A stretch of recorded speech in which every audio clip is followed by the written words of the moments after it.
જુનાગઢ જિલ્લામાં અને પૂરા સૌરાષ્ટ્રમાં જે રીતે બોગસ દૂધ જે દૂધનો વેપાર કરવામાં આવે છે અને ડુપ્લિકેટ દૂધ જે બનાવવામાં આવે છે એમના વિરોધમાં આજે કલેક્ટરને આવેદનપત્રમાં આપવામાં આવ્યું છે। જુનાગઢ જિલ્લાના અનેક ગામડાઓમાં ડુપ્લિકેટ દૂધ પકડાયું છે, ત્યારે હું ચોક્કસપણે માનું છું કે આ ડુપ્લિકેટ દૂધનો વેપાર એ તંત્રની મિલીભગત અને ભાજપના કહેવાતા લોકોની જે બીજી નજર છે એમની નીચે ચાલી રહ્યો છે, ત્યારે ચોક્કસપણે આ તમામ લોકોની વિરુદ્ધ કાર્યવાહી થવી જોઈએ।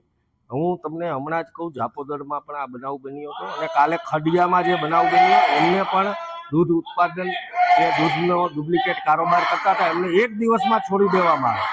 આ સાચી રીતે દેશ વિરોધી તત્વો કહેવાય, જે નાના બાળકો દૂધ પીતા હોય અને દૂધ જે ડુપ્લિકેટ બનાવવામાં આવે છે, માનવ જિંદગી સાથે જે છેડા કરવામાં આવે છે એમની વિરુદ્ધ કડકમાં કડક કાર્યવાહી થવી જોઈએ। અમારા મહામંત્રી વીટી સીડા, તાલુકા કોંગ્રેસના પ્રમુખ મેંદડાના જોલિતભાઈ અને સમગ્ર ટીમ અમે આજે કલેક્ટર સાહેબને આવેદન આપ્યું છે અને આવનારા દિવસોમાં જો આ વિરુદ્ધ કાર્યવાહી નહીં કરવામાં આવે તો લોકોને સાથે રાખીને કોંગ્રેસ પાર્ટી જનતા રેડ પાડશે અને આવા દૂધ માફિયાઓને ખુલ્લા પાડશે।